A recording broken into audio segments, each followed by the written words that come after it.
Allez, aujourd'hui une petite vidéo sur un 530 T-Max.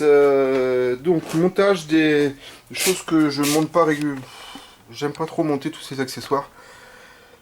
Mais bon, il a insisté, donc je l'ai fait. Moi je suis plus pour de l'origine. Donc je vais lui monter ces petits ronds qui se fixent en gros derrière le monogramme Yamaha. Pour avoir donc feu de jour et clignotant. Le petit gadget chinois. Il y en a pas mal qui l'ont monté surtout sur du GS. Moi je l'ai vu pas mal sur des GS.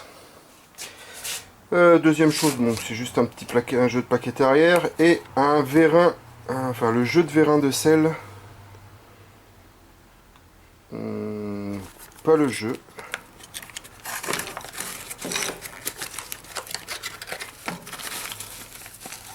Un vérin de sel. Ah, il a dû se tromper. Bon. C'est pas le kit. Il pensait sans doute qu'il y avait le kit. Bref. Alors pour monter ça, très simple. Donc il faut enlever donc le monogramme Yamaha des deux côtés. Et vous avez donc 3 fils. J'ai pas regardé la notice, mais j'imagine que le rouge... Voyons, la section de fil par contre c'est très minime. On sent bien que c'est du chinois. Bon, t'es sûrement pas trompé. Donc le rouge ça doit être du plus après contact. Le noir la masse. Et le jaune je pense à mettre sur le plus du clignotant. Donc allez, je vais commencer par décoller le monogramme. Ah c'est dommage parce qu'il est marqué. Bon, je vais avec un petit tournevis plat essayer de le décoller. Accéder derrière et je vais enlever le petit cache en dessous pour pouvoir avoir accès notamment au fil du clignotant et trouver un plus après contact par ici. Sinon le plus après contact je le chercherai, je le prendrai sur le phare. Qui dit plus après contact pour les novices, c'est donc à la mise en contact, enfin au Neyman. Vous avez notamment donc les veilleuses qui s'allument. Vous avez notamment le feu arrière. Vous avez aussi l'éclairage de plaque. Voilà, ça c'est des plus après contact. En fait, qui fonctionnent sans le démarrage du véhicule. Allez, je vais décoller ça. Je suppose qu'il faut percer après dans le cache. Donc, comme les fils... Bon, je vais regarder la notice. Ils vont sans doute dire le numéro. Le diamètre du forêt. Tac, tac, tac, tac, tac, tac. Avec un forêt de 8. Bon, par contre, pour les cosses, ils donnent des cosses... des cosses comme ça. Là. Moi, j'aime pas du tout. Ça, c'est des cosses à sertir directement sur le fil. Moi, j'aime pas ça. Moi, je préfère couper soudé. Parce que ça, c'est plein de faux contacts. J'en mettais à l'époque quand je montais les alarmes, quand j'étais sur Marseille. Ah mais raconte pas ta vie, hein, s'en fout, tu vois. Comme ça. Donc tout ça, moi, pour moi, c'est des cochonneries, c'est du gadget. Donc je coupe, je soude. Allez, je prépare ça. Donc j'ai enlevé donc le premier cache qui se trouve ici. Donc vous avez sous le caoutchouc les deux vis avec une clé Allen de 4. Et dans l'intérieur, donc du plastique au niveau du cache radiateur, vous avez 3 clips. Alors ce genre de clips, très fragile. À la longue, ça casse assez souvent. Après, vous pouvez le trouver chez Yam. Bon, ils vous le facturent à 1,50 € ou 2 € pièce des fois. Pardon? Pardon? Pardon? C'est du vol manifeste. Vous allez sur Temu, Wish et toute la clique là. Et vous achetez la boîte de 100 pour même pas 10 €. Ça, c'est un autre sujet. Donc à partir de là, j'ai vu qu'il y avait une alarme. L'alarme, elle se balade. Donc je vais fixer tout ça. Bon là c'est la sirène, mais le boîtier d'alarme, il se trimballe aussi dans la face. Donc ça c'est pas du travail, je Je vais solutionner tout ça. Donc là, j'ai débranché donc mon clignotant. Je vois déjà que le fil jaune il a été pris, donc ça c'est le branchement de l'alarme. Donc je peux prendre mon plus de clignotant à partir du support ampoule. Et donc je cherchais un plus après contact. Je cherche un plus après contact. Ce que je vais faire, je vais me le prendre au niveau du phare. Donc j'ai déjà enlevé le cache qui se trouve ici avec les clips. Vous avez un autre clips ici. Vous sortez votre nez et vous avez deux agrafes ici à tirer. Faites très attention, ça casse. Allez-y tranquillement. Allez, j'enlève le nez et puis on va voir un petit peu plus clair là-dedans. Voilà, mon plus après contact, donc là c'est un feu LED, mais vous pouvez le prendre sur pareil. Moi je le prends sur les veilleuses.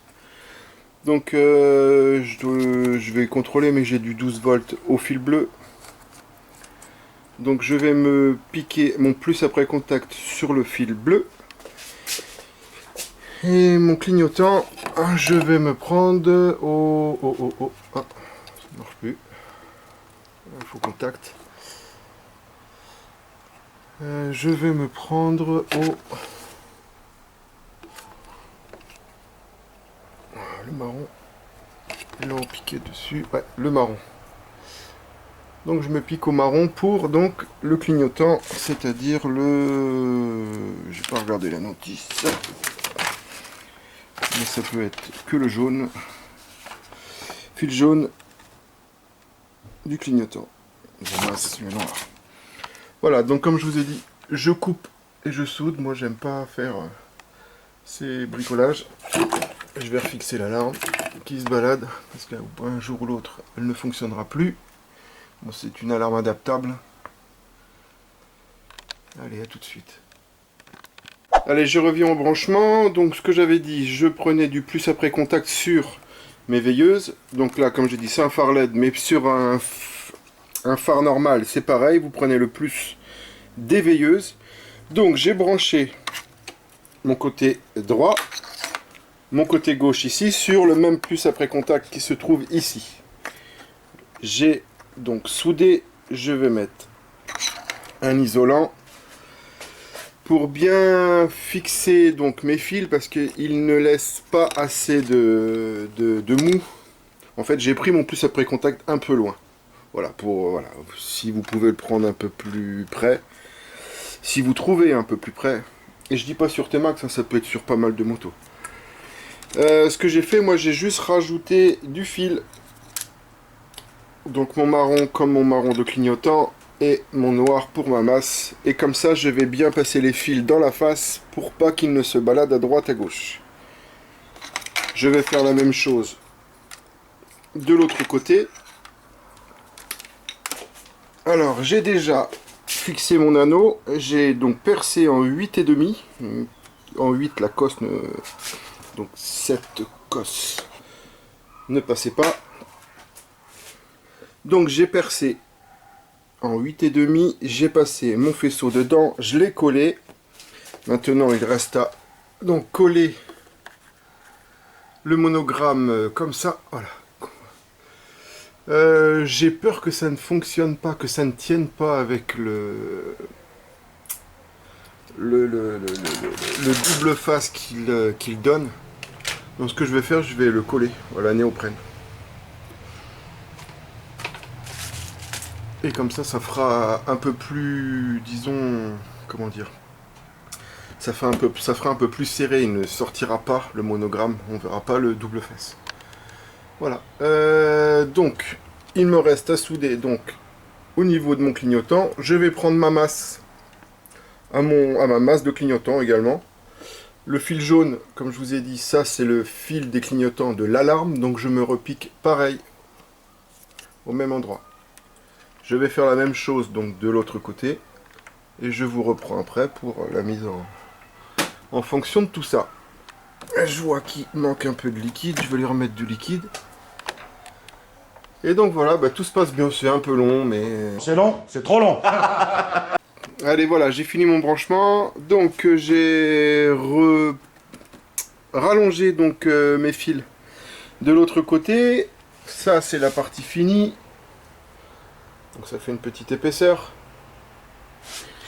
J'ai refixé l'alarme là-haut, j'ai mis à peu près autant de temps à remettre l'alarme et refixer que tout le reste. Donc les fils, j'ai tout caché, j'ai mis des réalisants pour les petits boîtiers sur le faisceau d'origine, c'est-à-dire que si on tombe la face avant, il n'y a pas besoin d'enlever, je les ai pas fixés sur le phare, vous voyez ce que je veux dire. Et sur les clignotants, je les ai fixés sur les petits bouts de faisceau des clignotants. Vous n'allez pas le voir, j'ai tout rebranché. Bon, je lui ai fait son petit niveau. Je remonte et je vous fais voir le petit résultat tout de suite. Allez, je vous fais voir ce que ça donne. Alors, je mets le contact. Je vais mettre les warnings. Voilà. Je sais pas si vous pouvez voir, mais la tempo, en fait, il y a un clignotement sur deux qui ne se fait pas. Après, hein, c'est chinois, c'est pas cher. Je ne suis pas raciste. Donc ça, c'est la version clignot. Vous voyez, donc il y a une tempo en moins. Ça fait un peu sapin de Noël. Et là, j'enlève les clignots, j'enlève les clignots. C'est où? C'est là. Et vous avez la version feu diurne. Feu de jour. Voilà, bon. J'espère que cette vidéo vous a plu. Je vais refaire une vidéo pour un changement de plaquette arrière. Puis également de vérin. Si ça peut aider du monde. Voilà, parce que les vérins, c'est franchement une catastrophe, ces vérins de sel. Allez, je vous dis à la prochaine. Ciao, ciao.